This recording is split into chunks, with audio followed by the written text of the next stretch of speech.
Halo pemirsa, di mana saja Anda berada. Kali ini kami akan menghadirkan salah seorang bintang tamu yang berhasil kami temui pada acara pagelaran seni dan budaya kolaborasi budaya Minangkabau dan budaya Kabupaten Kerinci yang bertempat di Istana Magek Bagunjong di Pulau Sangkar, Kabupaten Kerinci. Nah, kita menelusuri, menelisik dan menanyakan kepada Pak Peno yang bintang tamu itu. Beliau adalah seorang desainer atau pengukir yang banyak mengukir tentang rumah adat yang ada di Minangkabau. Bahkan beliau juga telah melanglang buana ke mancanegara dalam membuat ukiran yang berbentuk ukiran yang berasal dari ranah Minang. Berikut petikan ceritanya. Begini, dulu saya mengukir di Taman Mini, itu saya sebagai pemula. Urusan pertama saya mengangkat orang ke sana untuk mengurus orang kerja. Setelah itu lantaran itu ada kecintaan untuk belajar mengukir. Langsung saya ikut terjun di Taman Mini tahun 1975. Waktu itu kepunyaan Ibu Tin. Setelah itu habis siap kerja saya lagi kembali Sumatera Barat. Lama-lama saya dipanggil untuk kerja di Museum Padang 1976. Dikerjakan oleh perusahaan PT Abdi Pita Dharma. Orang sudah percaya saya sudah menjadikan suatu lukisan. Alhamdulillah saya belajar otodidak, dapat dan bisa saya laksanakan di Museum Padang Adityo Arman. Setelah itu, habis itu saya kerja, datang konsultan dari Istana Wasa Pagaruyung 19 tahun 76, tahun 77 untuk meletakkan ukiran di mana ukiran ini dari pucuk Istana Wasa sampai ke bawah Istana Wasa. Saya meletakkan itu, minta tolong dari konsultan ke saya. Alhamdulillah saya tolong. Dengan catatan, saya harus melihat ke sana spek pekerjaan. Akhirnya saya dikeluarkan tenaga konsultan pengawas ukiran Istana Wasa Pagaruyung tahun 1978 oleh CP Balubuah Compression. Setelah itu saya taruh, saya dikeluarkan, sudah pergi melihat pekerjaan, ternyata salah. Speknya, kerjanya betul tapi spek salah. Itu saya betulkan. Rupanya tenaga di sana nggak sanggup. Akhirnya manajer perusahaan waktu itu PP, perusahaan pembangunan perumahan, saya didaulat untuk memborong ukiran ke seluruh istana. 19 tahun 78. Alhamdulillah sampai 82 selesai.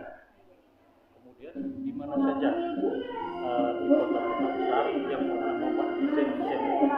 Oh, kalau untuk ukiran Sumatera Barat, daerah Sumatera Barat, proyek yang sifatnya kenegaraan yang menyangkut adat, insya Allah saya masuk.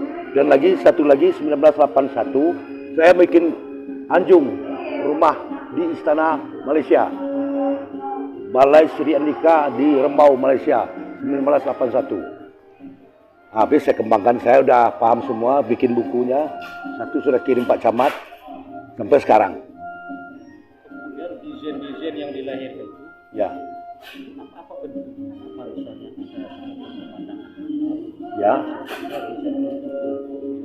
ya. Kalau di Minangkabau, desain itu apa saja?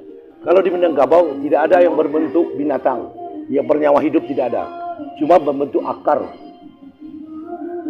hidup. Itu yang ada. Kalau untuk binatang, itu dalam agama salah. Jadi orang Minangkabau ukirannya kayak yang ada di salah satu contoh di sini yang ada di panggung yang barusan saya pasang hari ini selesai. Itulah dia. Satu lagi belajar untuk tidak.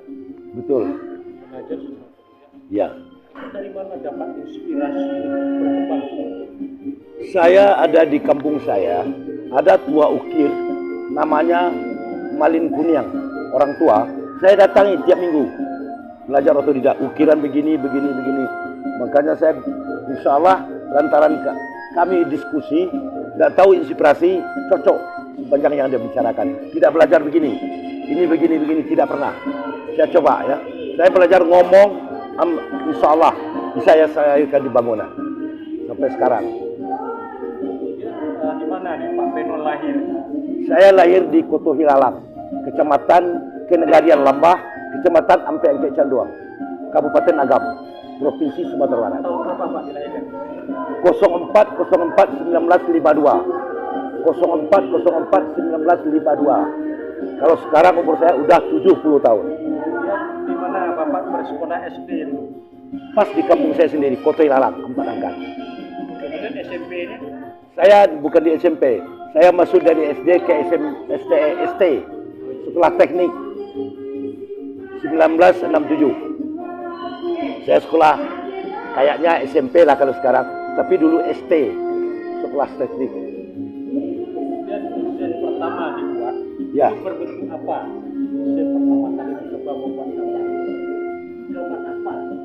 Itu saya bikin di Museum Padang untuk auditorium. Di Padang itu pertama ada gonjongnya di Padang, itu saya yang bikin. Auditorium Aditya Warman Museum. Sudah itu langsung ke rumahnya sampai selesai. Dari situlah saya berangkat mengarah Istana Bahasa Pagariung. Sampai sekarang kalau ada yang bikin rumah adat yang berbentuk mengejar istana, insya Allah ada yang saya dipanggil.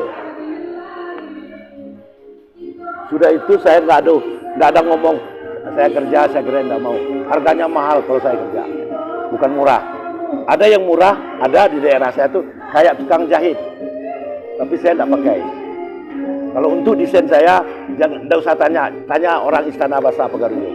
Kalau ke saya ngomong mungkin bisa hitam jadi putih, ya kan? Tapi tanya orang Istana Bahasa Pagariung. Boleh Pak John tanya sama Bundo, kan doang, kakaknya yang datang itu. Namanya Prof. Rauda Taib.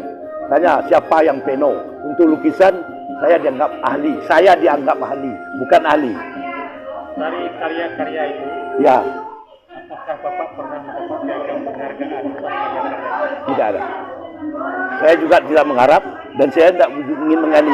Tapi kalau memang ada yang mengasih, ya saya lihat dulu. Tapi yang sekarang sampai ini hari tidak pernah. Tapi saya orang tahu kalau ditanya ke istana, insya Allah nama saya muncul Peno. Satu lagi Pak, Ya. apa sebenarnya yang membuat Bapak tertarik membuat sebuah ukiran? Apa sebenarnya? Nggak tahu ya, saya sendiri juga kurang paham persis. Tapi yang jelas kalau ada yang membuat kayak istana, saya tertarik. Nanti saya ingin pikir janganlah orang itu beli kayak kain di pasar. Itu yang saya harap, yang takut. Jadi saya tampil itu dipanggil, saya kasih lihat contoh ini lahir rumah gadang. Satu lagi, apa moto hidup Bapak? Moto di semboyan hidup. Ya, berbuat baik kepada semua orang itu aja. Bagaimanapun, di mana tempat, berusaha.